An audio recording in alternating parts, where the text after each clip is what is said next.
All right, I think it is time to welcome the special guest for tonight, Behrouz Boochani.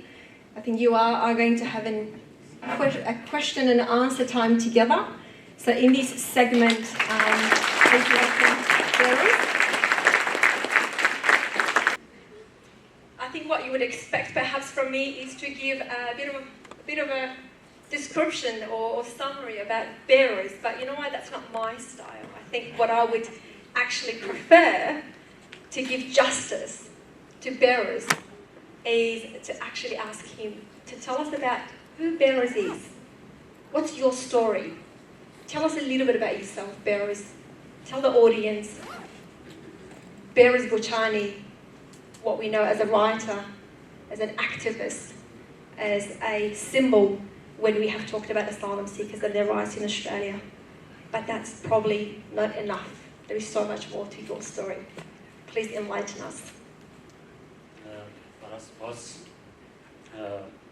برای خوشحالم ام شو کاملا من توضیح کردی تصور کنم چون زبان کردی همیشه نو پلتفرم‌های رسمی یعنی درک کنم ایما باید زبان لهرجی توانی من پلتفرم بیمتی ویزیبل بکنیم با خودم نشانه بیمن که زبانی که حاضر کشار لو بشکل کردستان که مادم ل ایلام ل گند فرابیشکانه و نو علی شامون ملو راحت ما لو بشکل کردستان و جوره شاید خودم بزنم ایما یعنی کشمون کشه اسیمیلیشن کشه ایما کشه زوانیش هم هست زوان کردی و داخل ل 20 ساله خلق فرار ریز زوان نیگرن زوان کاتیسا پراویز زوان هجوره بچه برو و داخل زوان لکیس شد مو وکو کردی وکو کسی کلو گند بیشتانه ل سر سنور کردستانیش هم هست شیما یعنی آخرین بخش کردستان هر آبادی است ل باشور روجهلات دی ما و بنده چالکی لخوام لسر زوان کردی فراتر مجبور بودم که ایران یعنی بچم دی خودنیشم دی اور داستان از نامون که چابیم. I'm sorry, it's just. Thank you, Behrouz. I really appreciate that, and absolutely, it's really fascinating when we two Kurdish people sitting down together, and sometimes we might actually struggle to speak our own language together. And I think you absolutely pay your respect to a language that has survived hundreds of years because we've passed it on and we've continued speaking it, and we will never stop speaking Kurdish. So I really appreciate that, Behrouz. I apologise for doing this interview in English. We have got amazing English audience, and I think if I just quickly summarise what you said, not everything, unless you would like to do that yourself.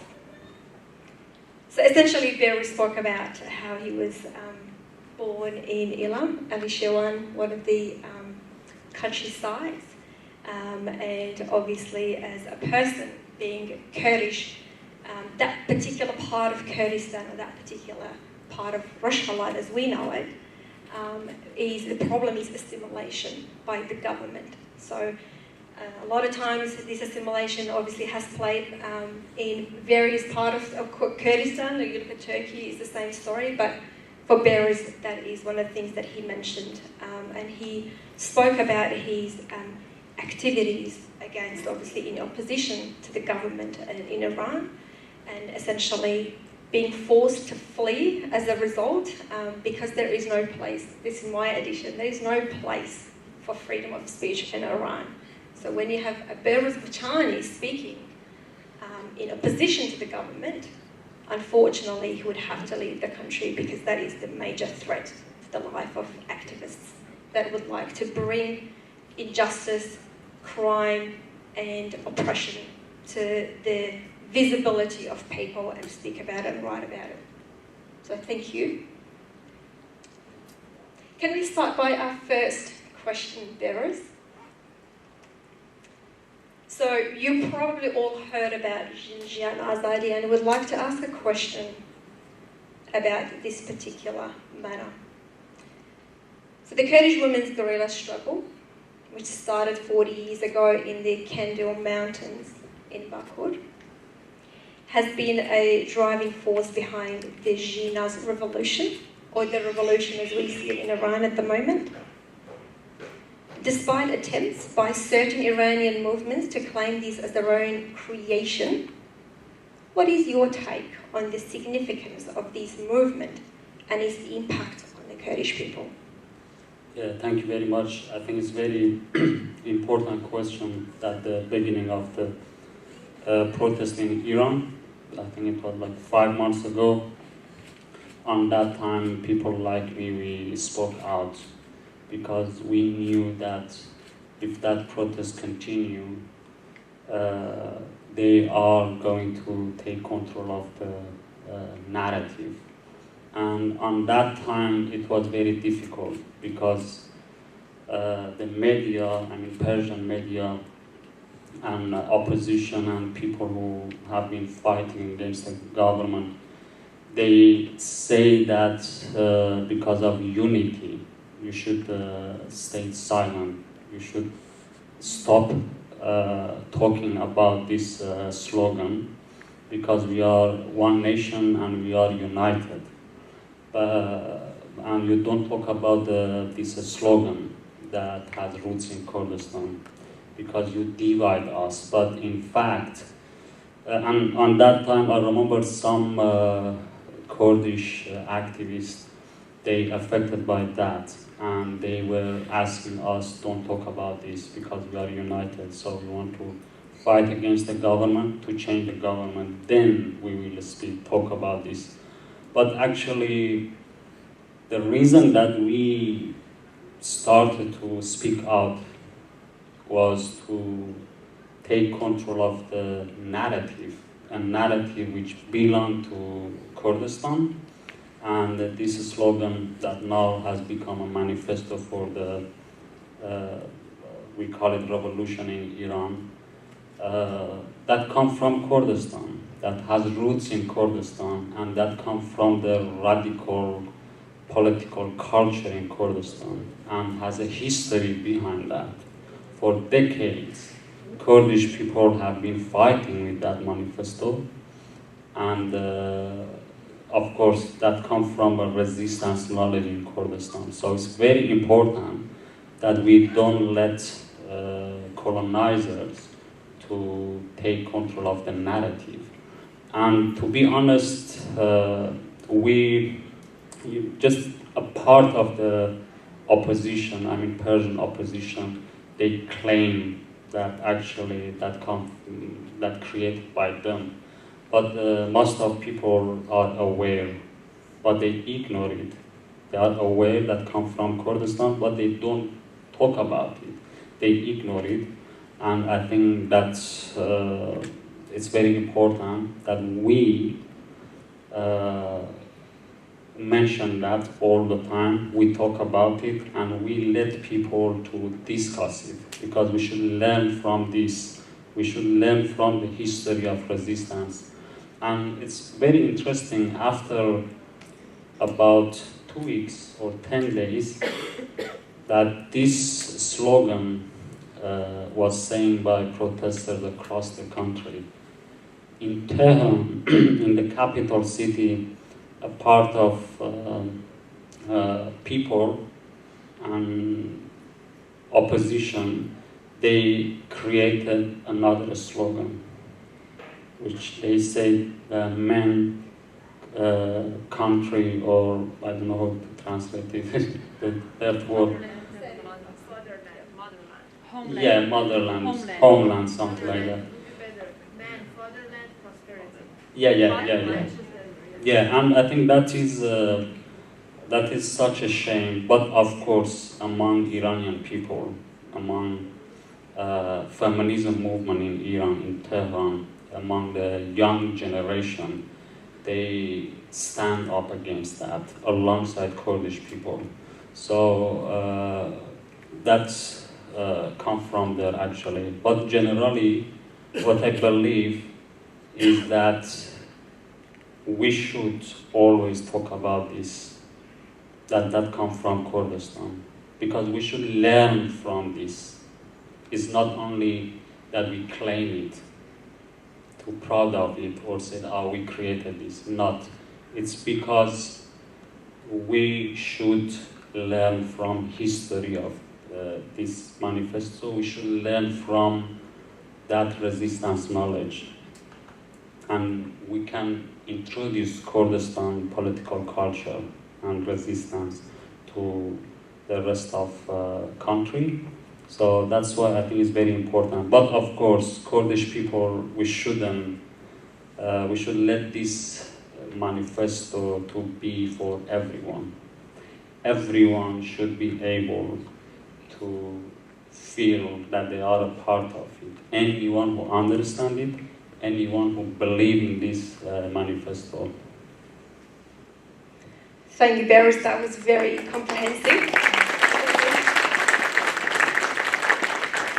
I do have a lot of smaller questions, but I'm not going to ask those questions. I think I need to stick to the main questions, and I'll leave the smaller ones. Hopefully the audience will be asking those ones. The Kurdish movement led by women. I think this is a really nice transitioning question to continue speaking about women and how they have led movements or Kurdish movements. Behrouz, can you tell us about your views and observations about the role of women in leading a Kurdish movement?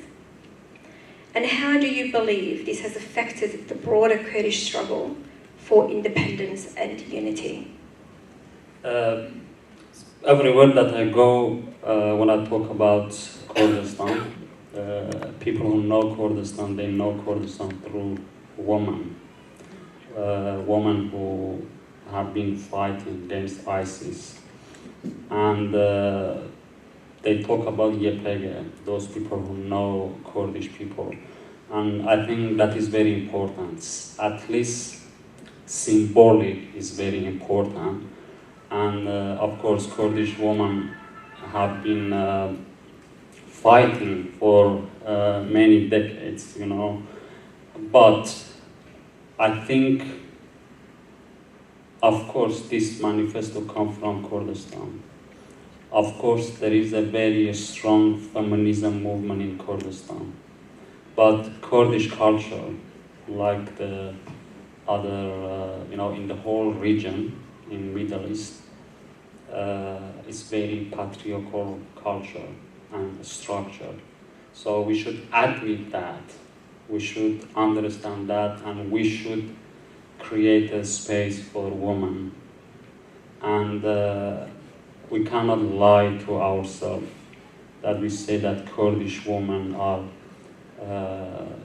leading. Of course, Kurdish women are leading, Kurdish women are fighting, but actually among the political parties, we see that most of leaders are men. And that is very important. We should speak out, we should talk about it, and we should criticize this culture. We should criticize political parties that to let women to affect the society, create space for women. That is very important. But unfortunately, among Kurdish society, our problem is that when women speak out about anything, about domestic violence or anything,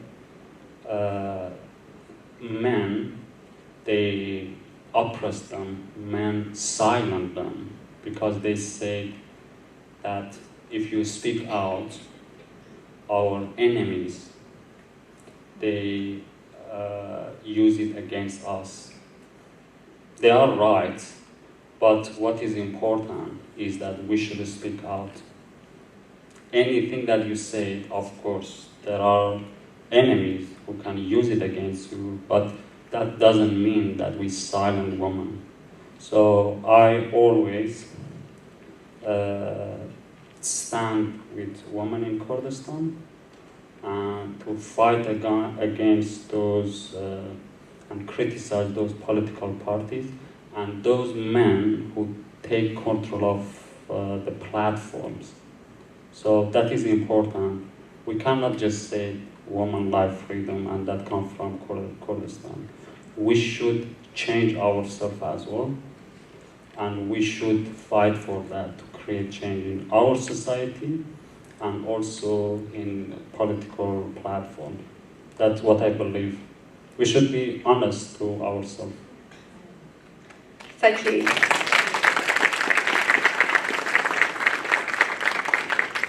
And Behrouz, I definitely agree. That starts from the very small scale of the family, where women are being respected and acknowledged, but also given the space, as you described it, to be able to flourish and play their part as another individual in a society. Thank you. We'd like to have a look at Rojava, because in the Kurdish movement conversation, the Rojava example comes up quite a lot because of the brave and courageous acts of women in that part of Kurdistan. But we would like to look at it from a different perspective. So while we are able to celebrate women's movement and success in that part of Kurdistan, it is very known to all of us that amongst the international community, that part of Kurdistan, which we call Rojava, is almost a forgotten part when it comes to being attacked by the Turkish government. And probably you guys in the audience are following these, or you probably haven't heard of this, but if it is the first time, don't be shocked that unfortunately Turkey has been continuously attacking Rojava for various reasons, which is unfortunately seen by the international community. They understand the scale of the damage to a democratic administration where women play such a critical part. And most of the Western values are being upheld. However, when they're attacked by a country like Turkey, unfortunately, they're silent. I think we can take a bit of a time and just kind of ask ourselves that question, and I'd like to ask that question of you, Behrouz. Why the international community remains silent on this issue? What is it that you think is one of the contributing factors or the biggest factor? If we look at the history of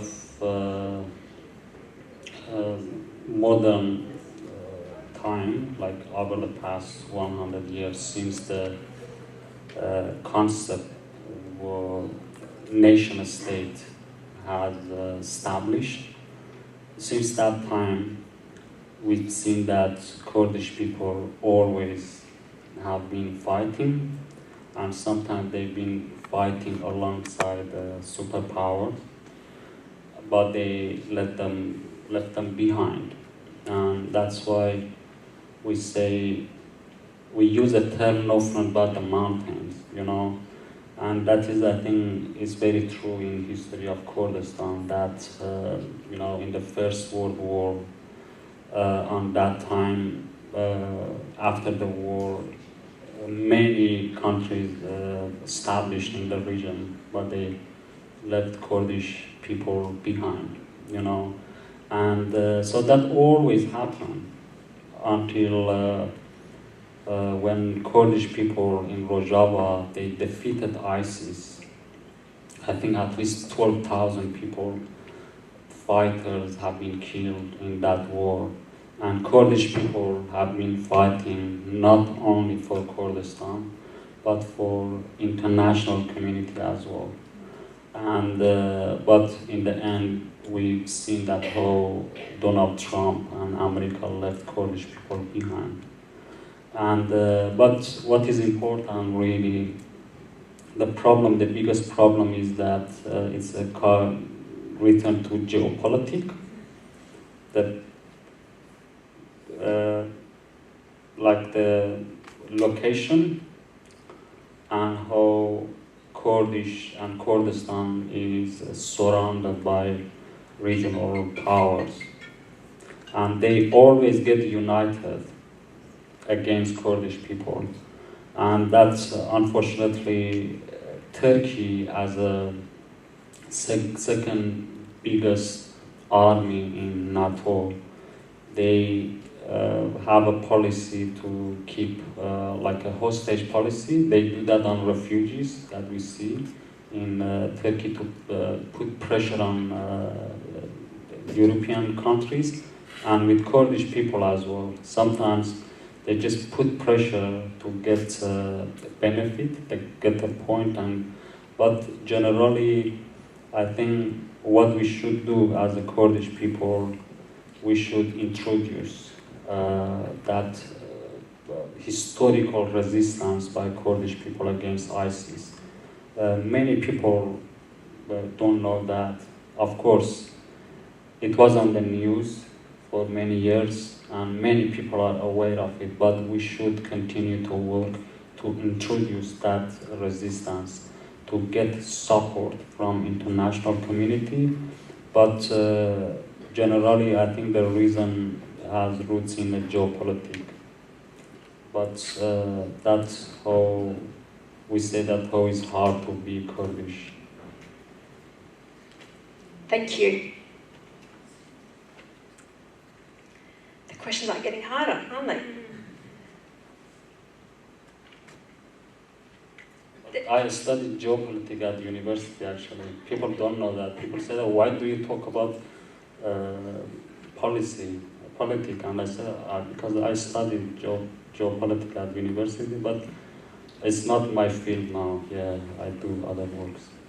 Absolutely, and Behrouz, I do appreciate your honesty and your openness and the very informative and I think very useful information that you're providing in the context of being a writer, an artist, and somebody that has got lived experience in that part of the world.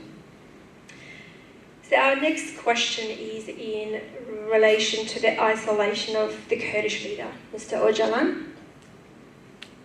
Since his capture in February 15th, 1999, Mr. Öcalan has been held in isolation and denied his rights as a political prisoner, including access to lawyers. What steps do you believe we should take to work for the freedom of Mr. Öcalan and all the other political prisoners? And what role can the international community play in regards to this effort?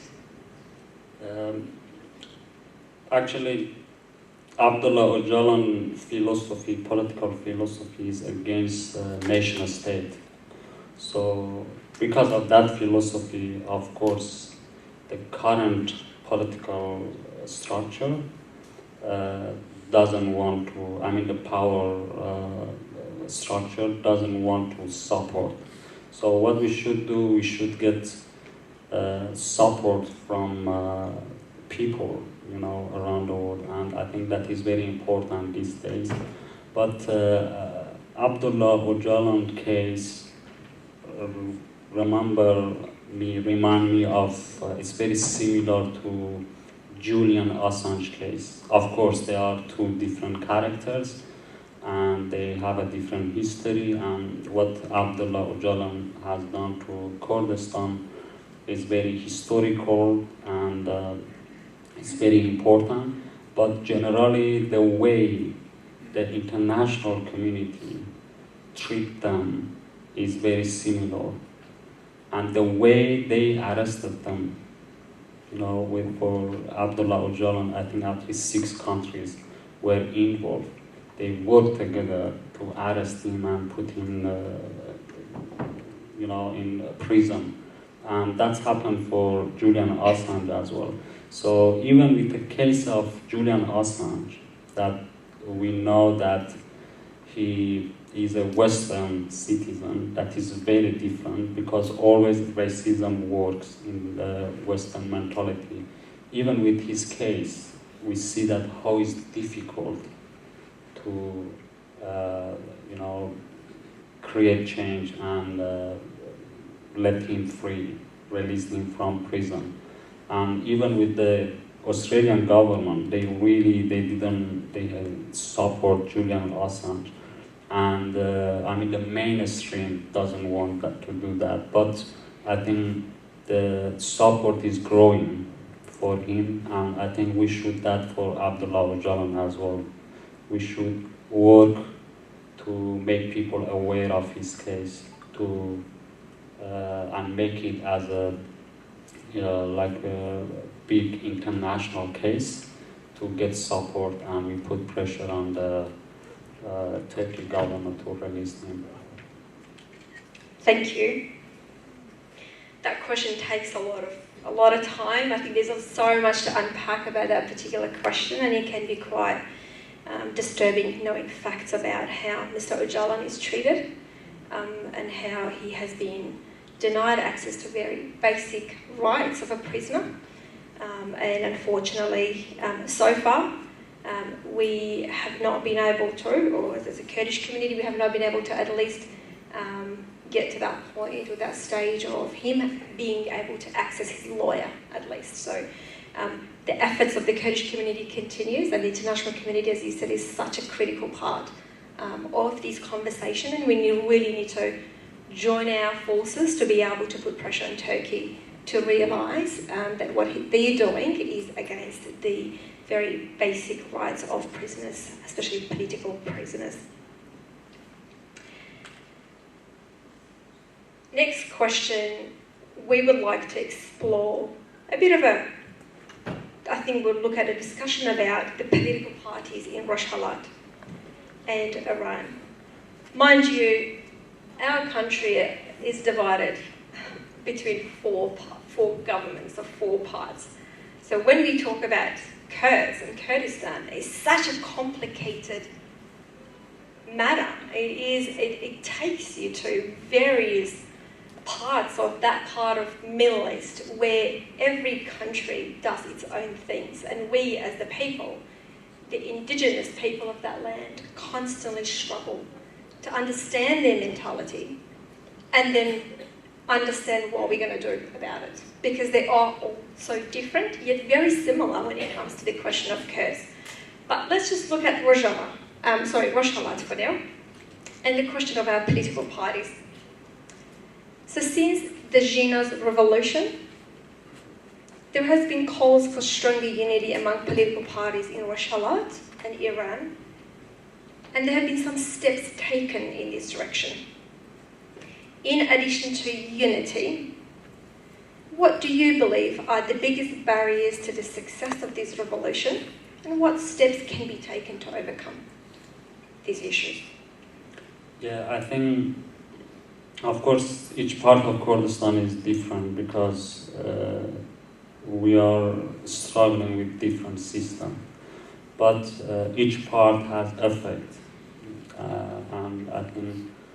But in Rojhelat, of course, with the political parties, some of the political parties like Kurdistan Democratic Party, they got united, and I think that was an achievement for many years. I think since 2006, they were separated, they were divided. The same party that divided, but now they got united during the revolution, and Komala united, and I think that is very important. And also they created a center, and these parties, they work together. So during the revolution, over the past 5 months, I think Kurdish political parties, generally they manage the situation well, but in some moment or some days, Kurdistan was really under attack, and it was at risk, because of course the revolution across the country, Balochistan, Tehran, other part of Iran, people were protesting. But in Kurdistan and in Balochistan, in those parts particularly, I think people were really smelled revolution. They were really fighting so hard, and I think people in that part, their understanding of the revolution was quite different with other part of Iran, because every day, for example, Sanandaj as one of the biggest Kurdish city, Sanandaj was people were on the street for more than 40 days every night, and that's why I think that put Kurdistan at risk, because you cannot just make revolution by yourself in Iran. So everyone should work together to bring down this government down. But for some days, Kurdistan was really at risk, and on that time, I myself and some others, we believe that Kurdistan should slow down, because you cannot make revolution. Kurdish people cannot make revolution by just themselves. So everyone should work together. And but generally I think Kurdish political parties, they manage the situation well, because the Iranian government, the central government, wanted to dominate war on Kurdistan, and they attacked Kurdistan a few times. They killed many people, but they wanted that Kurdish political parties involve and fight, but they refused, and I think that was a very strategic decision. But generally, I think political parties in Kurdistan, they should work with other ethnic minorities in Iran and become united with other ethnic minorities, and also with a part of Persian society that really, and civil society that really believe in democracy, and they want to bring democracy for Iran. So in Tehran and in other cities, there are many people, and I'm sure about that, many people are not agree with that, but I believe that a big part of Persian society want to really create change and bring democracy for Iran. So that's, I think Kurdish people should work like that, work with people who are marginalized, and work with feminism movement. With feminism movement, work with women, they are naturally can be our allies. Otherwise, I think it's very difficult that we create change. Thank you.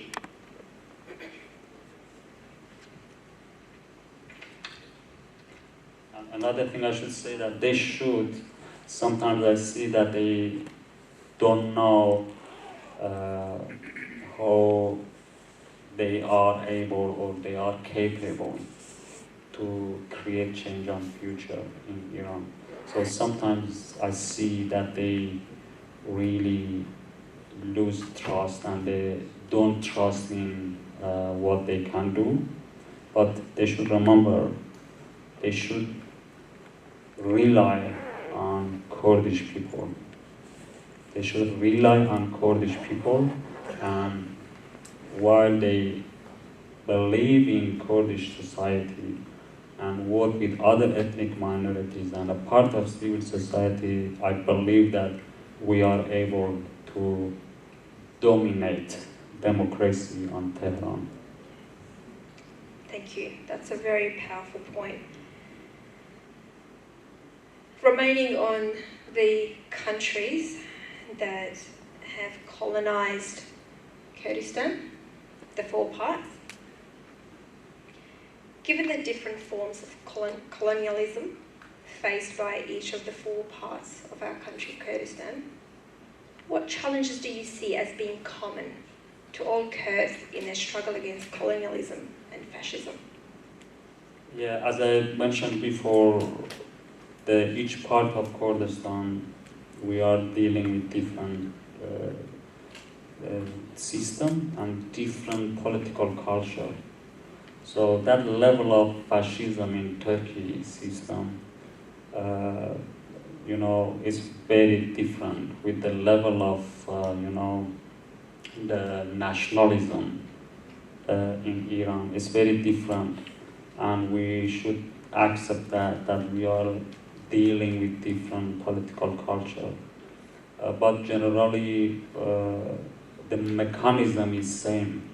The mechanism of colonialism always is same everywhere, even in Australia, because it's a mechanism of power. There is imbalance in power. So that's why I think, but in Rojhelat, if I say, we are facing a different system. But in Rojhelat, the problem, I think the biggest problem that we have is process of assimilation. The process of assimilation, because when you lose your language, and assimilation is not only losing your language, assimilation is that you lose your dignity. You lose your, when you lose your dignity, when you lose your language, definitely you lose your land, because you already lost your values, So that is the biggest challenge, I think, because especially in a part of Kurdistan, in Ilam province and in Kermanshah province, we really have a big challenge in that part of Kurdistan. But I should say that over the past 2 decades, that people have started to lose the language. In the same time, resistance movement has started as well. So in the same time, and now I think many people in that part of Kurdistan, they are more involved in resistance knowledge in Kurdistan and become more radical, and that's why people like me. There are many people like me in that part of Kurdistan, and we are quite phenomenal, because we didn't have people like this before. Of course, we had always in history of that part of Kurdistan, we had people who have been fighting, but now there are too many people, especially among young generation, that they really care about language. They really are fighting, they are active, and underground there is a huge movement. But this movement has started with like a cultural movement. First has started with poetry. And then now I think the Kurdish literature in that part of Kurdistan is getting stronger. More people are able to write and read in Kurdish, and I think that is the biggest, very big achievement in that part of Kurdistan. But in the same time, I think we are losing the language as well. We are losing the, many like Kurdish values.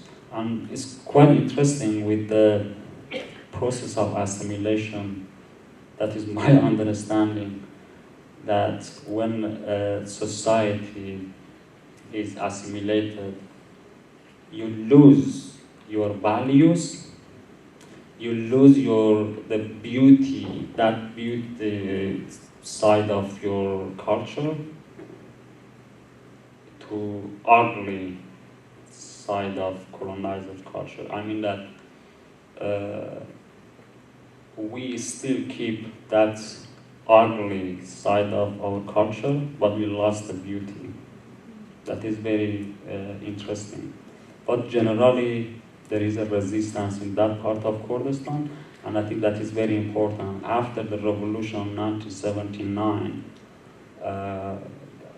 mostly that part of Kurdistan that is, we call it Sorani or Mukrian Kurdistan in north of Rojhelat, they were fighting, but this part of Kurdistan was silent. But this time, I think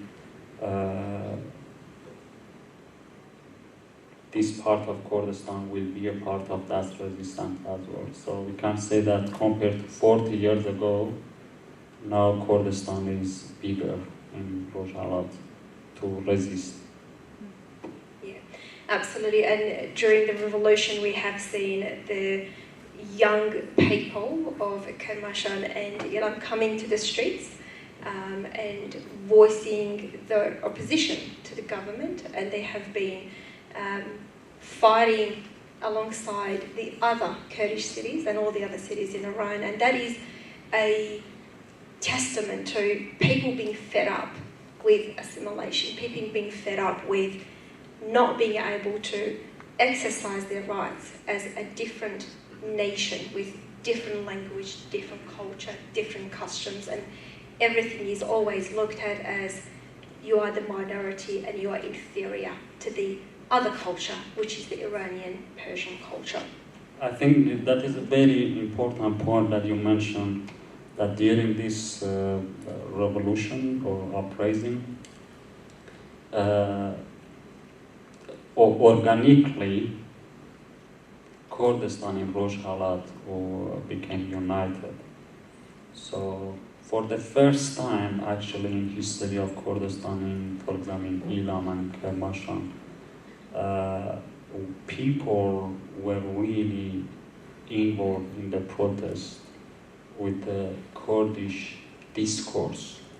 That was very important. Before that, for example, in Ilam, we had the protest for Kobani. That was the first time in the history. But this time, I think, was really historical. But I should say that still there are many people in that part of Kurdistan that they are really not involved in Kurdistan resistance culture. So still it's very difficult. So I'm optimistic, but generally we should see the different side of that as well. So I'm quite sure, but sometimes I feel that our society really has damaged.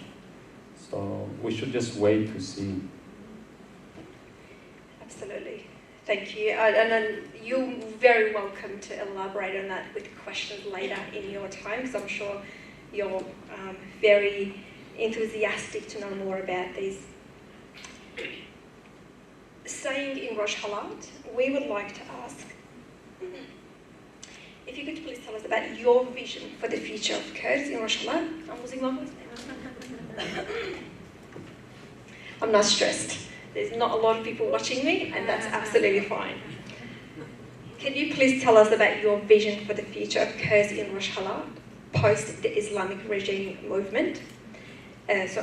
Government, and what are your hopes and aspirations for the Kurds, particularly for those who have had to flee oppression and seek refuge in other countries? Yeah, that is actually two questions.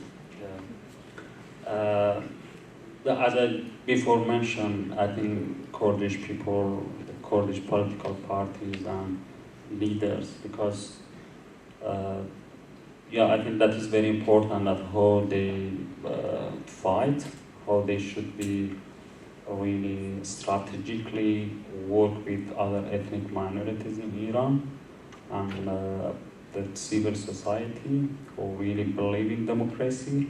But we should remember that Iranian government, this Islamic regime, is a ideological regime. and they have a big experience in Syria, the way they kept Assad in power, the way they worked there, and the way they destroyed many cities and killed many people. So they have that experience, and they are capable to do that on Iranian people as well. And we've seen a small version of Syria in Rojhelat during this revolution. And that is very important, that we don't know really how this government will collapse, but probably in the end this government will become a failed state. That is possible. And there is a possibility of civil war in Iran. That is another option that can happen, because it's very depends to how opposition, I mean Persian opposition, work with other ethnic minorities, how they really believe in democracy or not. So that's why it's very possible that Iran become a failed state or end up in a civil war, or it's possible that we have a revolution, but I don't think that this revolution, it will be very, all of the revolutions are violent. So that's why I think for each scenario, Kurdish political parties and Kurdish people should have like an alternative, what they should do, how they should work, and how we should protect people. That is very important. How we should protect people. So that's why, but you know, the role of diaspora that you mentioned, I said that is the second question, that is very important. The role of diaspora is just to support the voice of people in Kurdistan, and of course for Persian people in other parts of the country, and for Iranian people generally. They should be voice of people and get support from international community. I think that is very important.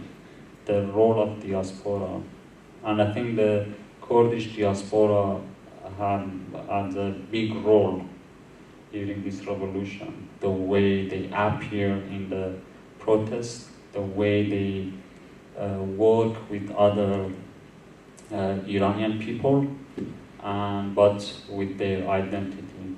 So that is very important. If you, as a Kurdish, if you fight, you should fight with your through Kurdish discourse, which is, as a Kurd, you should fight. That is important. That's why in Ilam and Kermanshah, you mentioned that people, of course, they came on the street, they were, fighting, they were protesting, and they were saying Janjian Azadi, but still it's quite difficult to say that all of those people who were on the street, they came out for court, they came out as a court. That is very important. So that is, I think, is very important in this revolution, that we should fight alongside other people, but with our identity. That is very important. And that's what diaspora is. Because if you don't do that, if diaspora doesn't work like that, I think the opposition, Persian opposition, they take control of the narrative. That's why it's very important that Kurdish political and cultural elements, it can be clothes or anything, be visible.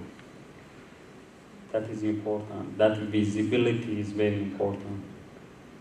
That's a really great observation, Behrouz, and I think that has been one of the challenges for Kurds in diaspora, where they have turned up as Kurds, but unfortunately they have had to face not the majority, but a lot of Iranians or Persians where they have criticised Kurds for speaking up through their identity and their struggle. And we have said this time and time, that our struggle and our issue with Iran is not the same as people in the other cities. Kurds and the history of their struggle and their oppression is not similar. It's not the same. There are similarities, but predominantly it is about our identity.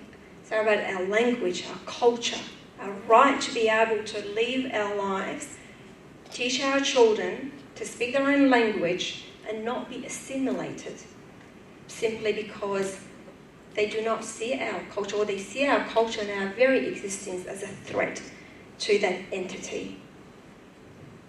Yeah, but I think I should mention that again, that among Persian people during this revolution, I think we have seen some change as well.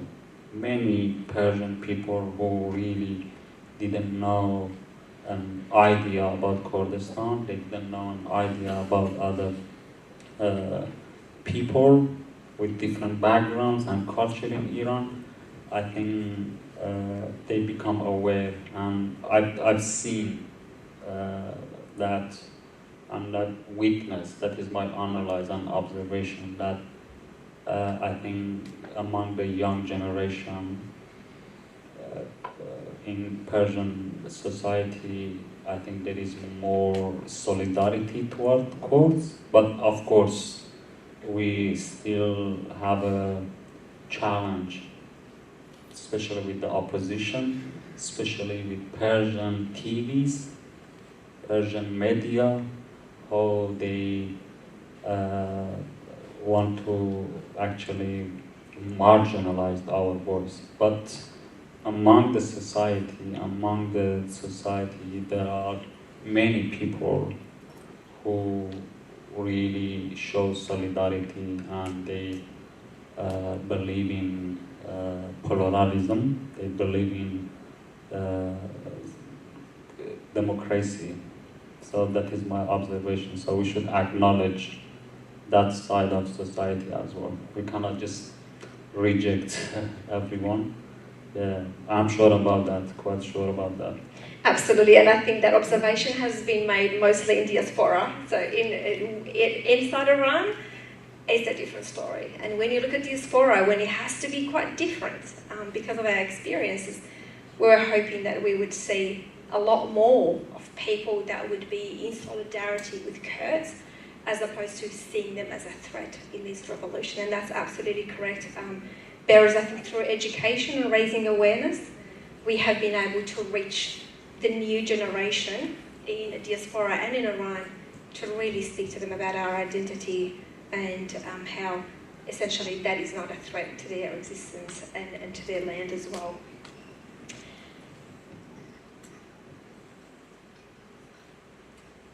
If you wanted to speak to people in Kurdistan, can you please tell us what message would you have for them? Especially for those in Rojhelat, because of the experiences that they're having at the moment, as they continue to fight for their freedom and independence. I think Kurdish people, as I mentioned before, they should involve in any political change or revolution in Rojhelat as a Kurd. That is very important. And that doesn't mean that people believe in independent Kurdistan or not. But what is important is identity. That is very important for me as a Kurdish person. That identity, language, and culture, and environment because when you lose your culture, when you lose your values, when you lose your language, I think environment is at danger as well, because you let the central government to run your land, run your society. So that is very important. But generally, I think I myself, I believe that Kurdish people in Rojhelat should fight it alongside ethnic people, alongside, we can use the word nations, to dominate democracy on Iran. That's what I believe. We cannot really separate future of Kurdish people in Rojava with the future of Tehran, because we should deal with that government. So it's very important, if Iran become a democratic system on future, and I think the political parties in Kurdistan, they are fighting for that as well. So that's what people, I think, are fighting for. But of course, there are other people with different views as well.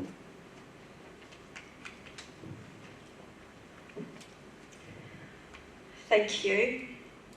Staying in Kurdistan. Given all the challenges that Kurds in Kurdistan face, it's important to ponder where the future of Kurdistan lies. Due to the complexity of the region and the extra layer of complexity of Kurds in Kurdistan struggle, we hear various and at times conflicting views about what should be the focus in the short and long-term run. I'd like to ask you, Behrouz, where do you see the future of Kurdistan in both in the short and long run?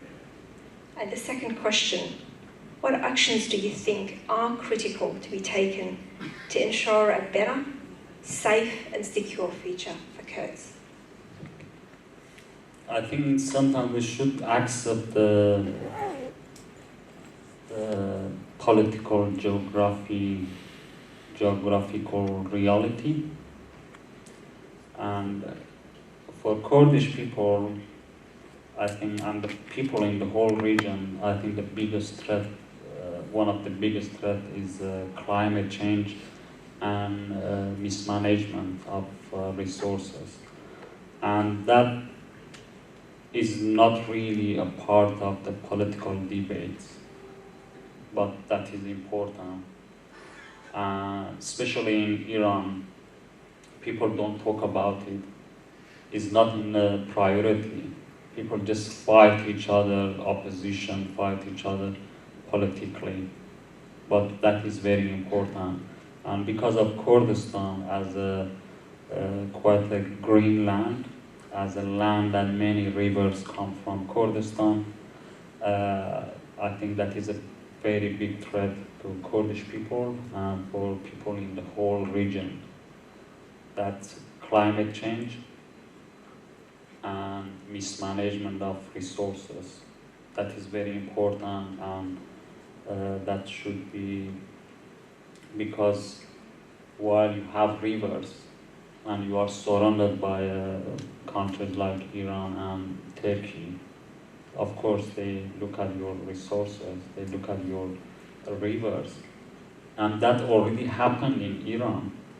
That already happened in Iran, how they take the river to central of Iran, and now has created a huge problem in the country. So that should be a part of our thinking and our strategy. And another thing, of course, there are huge problems within Kurdistan, in Bashur, in Bakur, in Rojava.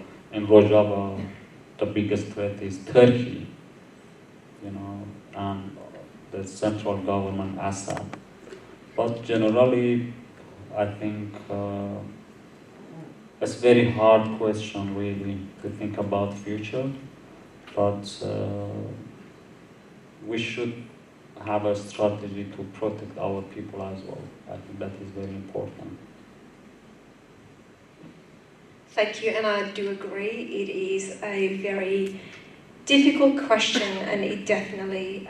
It is a question for 100 years. Well, that's exactly right. Absolutely. And I think the dynamic of our country and the geographical situation and the history behind it is not necessarily making it easy to be able to really unpack and predict a future where we will be able to see visibly that Kurds will be free. However, that is the hope of Kurds, and that will continue in our struggle. Let's move away a little bit from there, but still remaining focused on what you can share with us tonight. This will be a different topic, and that topic is immigration policy. And I do want to acknowledge that, as Samantha mentioned, there has been very negative impacts. I think I'm going to say it in a very simple English, very negative impacts on the lives of the people that have sought asylum in Australia. And it continues to do so, and unfortunately what we are seeing at the moment is not necessarily looking as good as we were hoping with the new government. And we're very grateful for someone like yourself, Samantha, for being able to be that voice and support us, because we do have heroes like Behrouz Boochani, who continues to essentially be active in that space, but equally speaking up on behalf of those that have lost their voice, unfortunately, in the immigration policy system. Behrouz, we would love to hear from you about the issues of immigration in Australia and the tough policies. As someone who has lived experience, gone through the immigration system in Australia, and spent years advocating for change, can you please tell us about your views and observations in relation to the government's policies, so the current and the previous government's policies, and their position in relation to asylum seekers, who are the most vulnerable members of the community at the moment, and they continue to struggle with the most basic daily and essential things for their own, for themselves and for their children as well. And there are many things that we can cover, but I'd like to hear from you. The problem with the immigration policy in Australia is that there is not really a big difference between Labour and Liberals. So that is a huge problem. In Australia we have an industry, detention industry, and that's why creating change is very difficult. But for now, I think what is important that now the government change. There are 30,000 people in the country that they have been living in an undecided situation for 10 years, some of them for 12 years. And that have created a huge problem.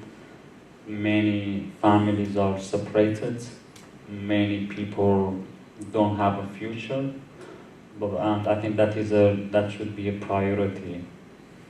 That because Labour already promised to the people that they are going to give permanent visa to these people, and those people who didn't haven't processed, they processed them, and people who got rejected, they give them another chance.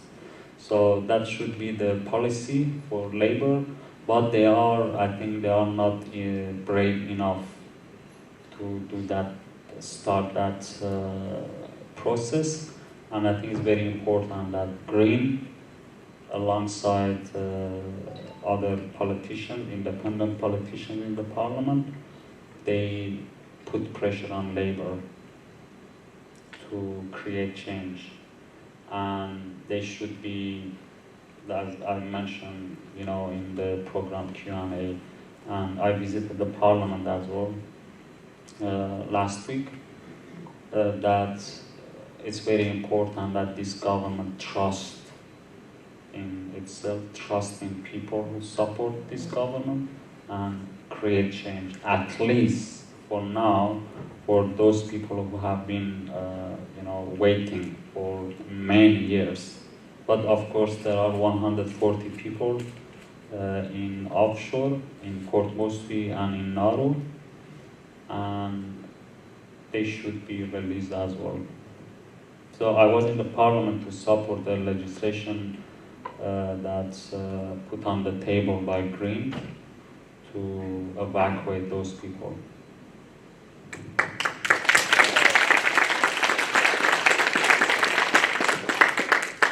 Thank you, Behrouz. This is a very close to our heart matter for Kurds, because there are many asylum seekers that we know, great friends of ours, of families and relatives that are still waiting for God knows how many more years to be able to understand what the future is like in Australia for them. And unfortunately, at the moment, people are feeling quite alone in this battle, and we're very thankful and grateful for people that are able to be influential and voices for change in that space. Behrouz, we're going to move away from asking questions. We're very interested to know about your journey. Coming to Australia on your tour, what have you done so far? What have you been up to? And now that you've landed in Victoria, please tell us about your observations so far and how you're feeling about this. Yeah, the first place that I came, actually, Melbourne is my base. So the first city that I came, it was Melbourne. So then I flew around across the country. In like 10 days, I flew 8 times between the cities. So from Melbourne to Sydney, then I came back to Melbourne, then Sydney, then Melbourne, then Sydney, then Canberra, then Melbourne, then Sydney and Melbourne, then Tasmania. It was like this. Yeah, then I went to holiday, but in holiday I went to Tasmania, and that was such a great time in Tasmania. I was with Senator Nick McKim and his family. I was there for 2 weeks, and that was great, but Tasmania has a really long history of, it has a very dark history as well in terms of colonialism. And but when I went to Tasmania, I visited a group of activists who are fighting in the forest to protect the forest because they are building a dam. So I spent some time with them. I climbed a tree and I stayed with them. And that was very interesting. But I met many people there. I met with Bob Brown. I met with him. I met with the former Green leader, Christina, and some other people, but it was very nice in Tasmania, just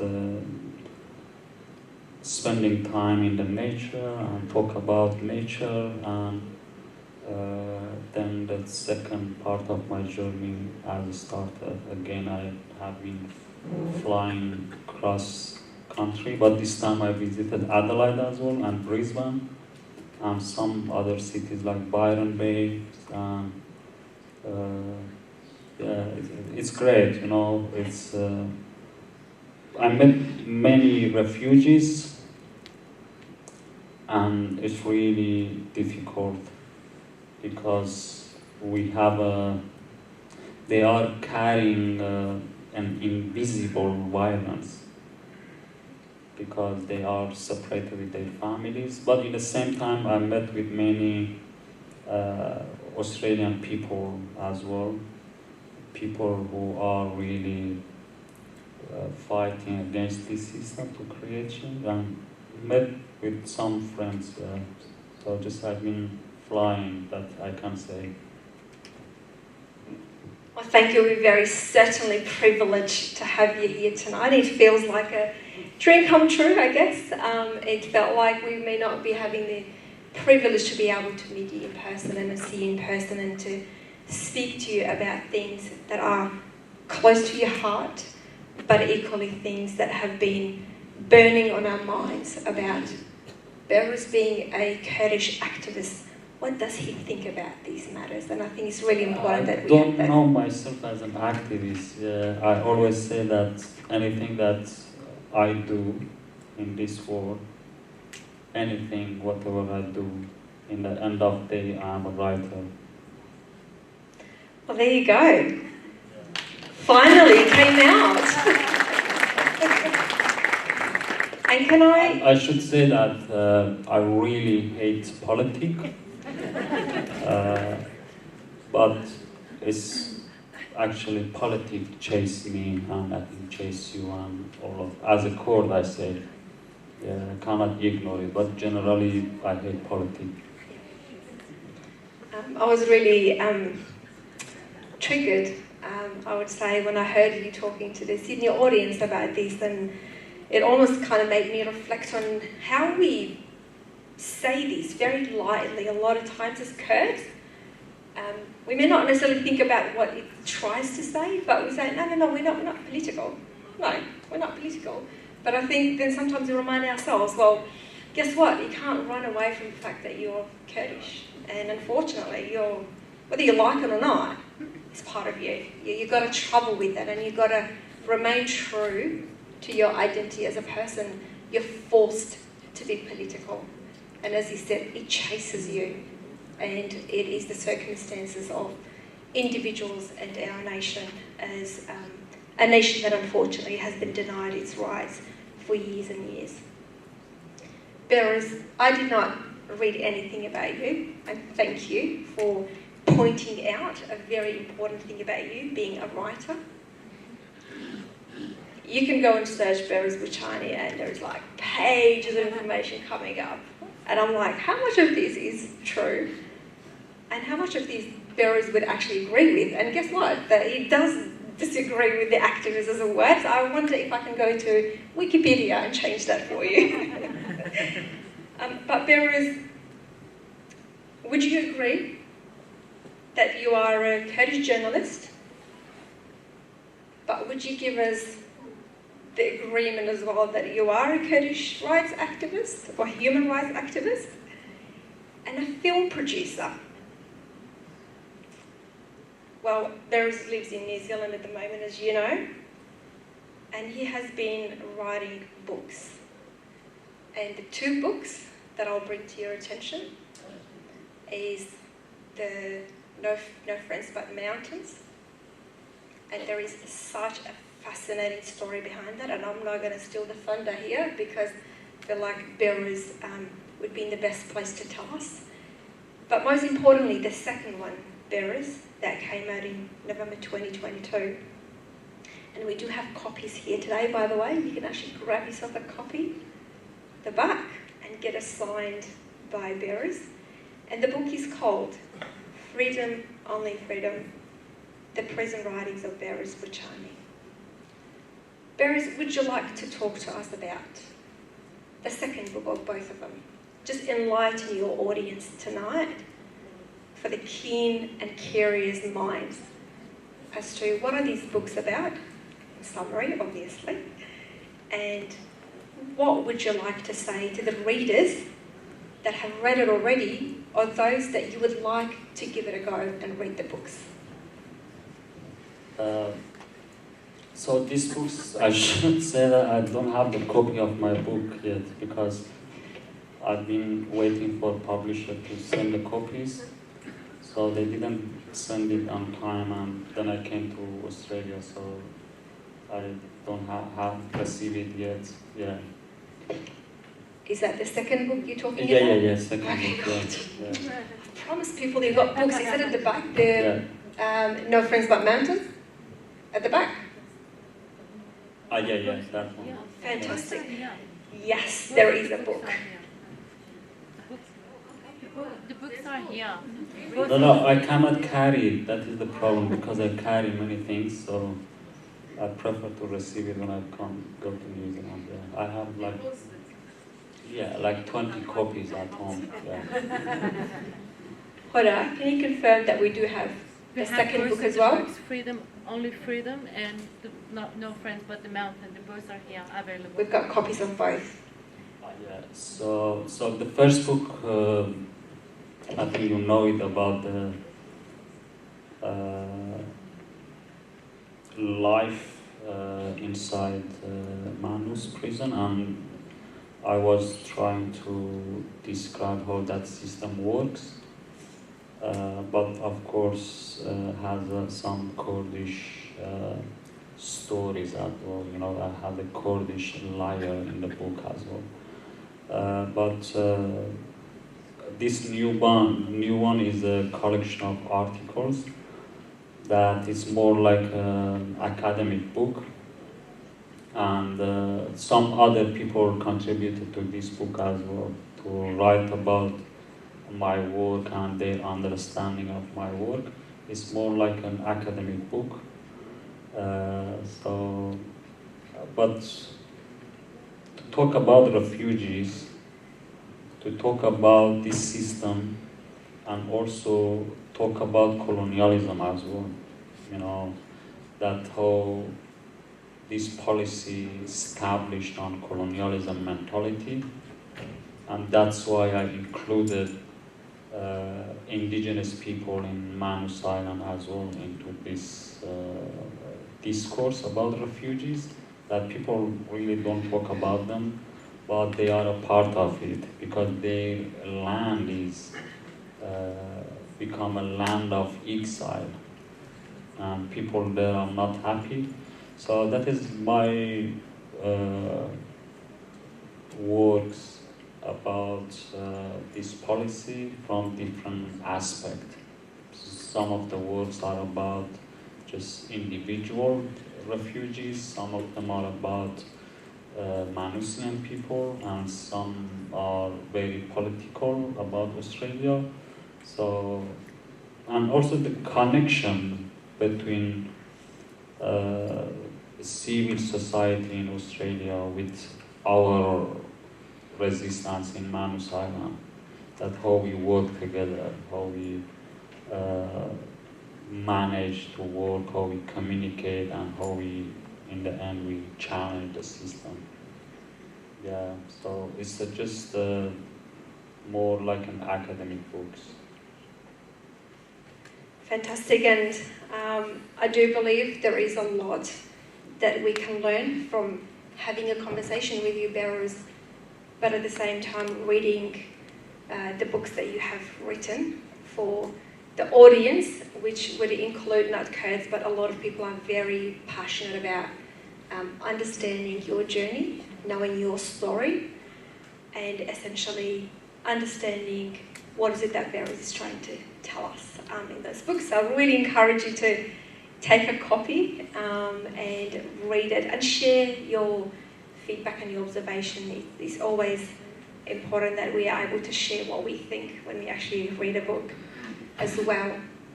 Behrouz, I took you and the audience on a journey, and that journey landed at different places. Some conversations were quite heavy, some questions were needing to really speak to a lot of things that would probably trigger people, and I apologise if I have done so, but sometimes there are truths that needs to be spoken to and things that needs to be unpacked and unfolded to better understand it, but in a safe space and in a place that is supported. Thank you for being on that journey with us, and Behrouz, thank you for being on that journey with us tonight. We really appreciate the words of wisdom, but the information that you shared with us tonight. Could I ask you to please, and you can say no to this, to end the journey and begin the next journey with singing a song in Kurdish for us, because I'm told you're great speaker as well.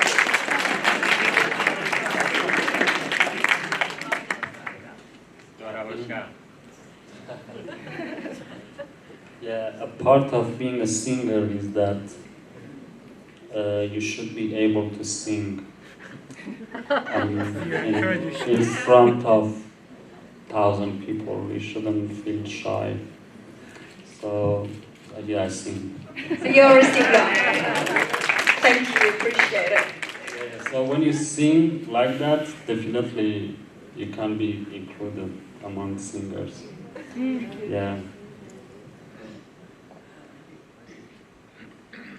But it's very difficult, really, just suddenly sing. I can help you if I know the lyrics. Yeah. But you should start, I think it's better. Yeah, I really like to sing a song that I wrote the melody, by myself. I cannot write music actually, I mean that I just recorded it. And this song, recently I sang this song in Wheeler Center, and that caused a problem in social media for me, so I want to sing it again. Please, can you give a round of applause for that? That's you. Yeah, the reason I want to sing it again just to say that all this social media, like cyberbully, doesn't affect on me, so I want to sing it again. Please. Thank you.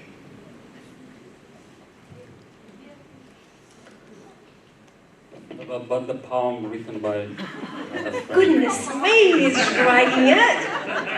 Give it to us, please. I'm getting ready.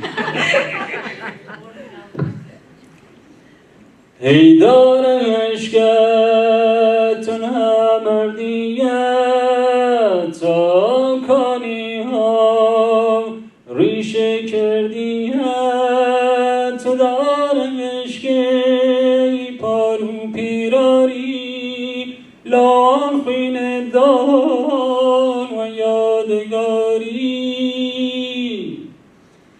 tuk bekebani توکی جارانت نایان بشارم لدجمنانت واران ساگه خیر نشانت بگربانی دست آلای جوانت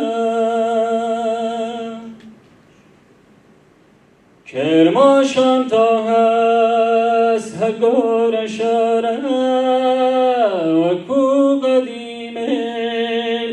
Akur devara ilami rule gish Kurdistana ilami rule gish Kurdistana.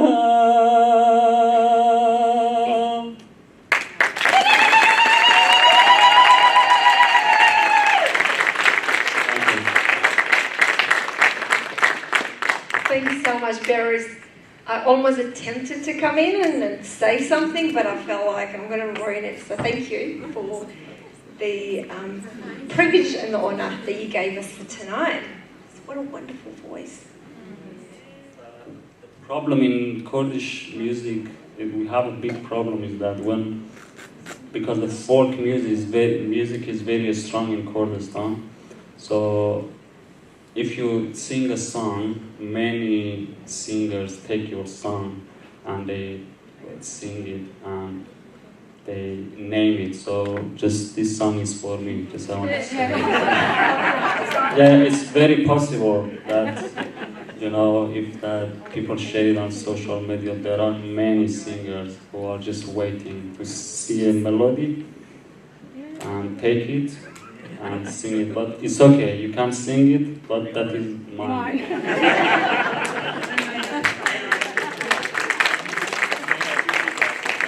So, if you are going to be putting it on your social media, this is what I'm hearing, copyright belongs to Behrouz Boochani. You can borrow it, but with acknowledging the source and the writer as well, and the melody is yours as well. So please do so. What will be the consequences of not doing that? Nothing, but just yeah. I think just Kurdish singers should learn to respect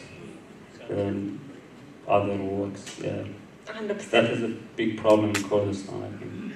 Absolutely, no, thank you, appreciate that, and I'm sure the message is very clear to everyone, and if you struggle, just let me know. I can write a couple of sentences for you and share that with you. We've come to the end of our 1 hour. Talking too long, haven't we? But thank you. We've come to the end of our conversation. You and I sitting down and people watching us comfortably. But there is another half an hour that we will give to our audience to ask questions, and I hope you don't mind that as well. You can't walk out of here, by the way. Like, there's going to be a blockage there. You try. That half an hour has to be given. But before you do that, we're both needing a bit of a water, so we'll sip on water a little bit, and we would like to invite the next speaker. Before I do so, we would love to give you a gift. You've given us the gift of being here tonight and sharing your story, and we would love to give something very small to you, which means a lot to us because it's a Kurdish art. It's a book cover that is made by women in Diyarbakir, and we think that you're the best person and you absolutely deserve having that. So thank you. Just a token of appreciation. Really appreciate you being here tonight. That is to secure him for another half an hour, guys.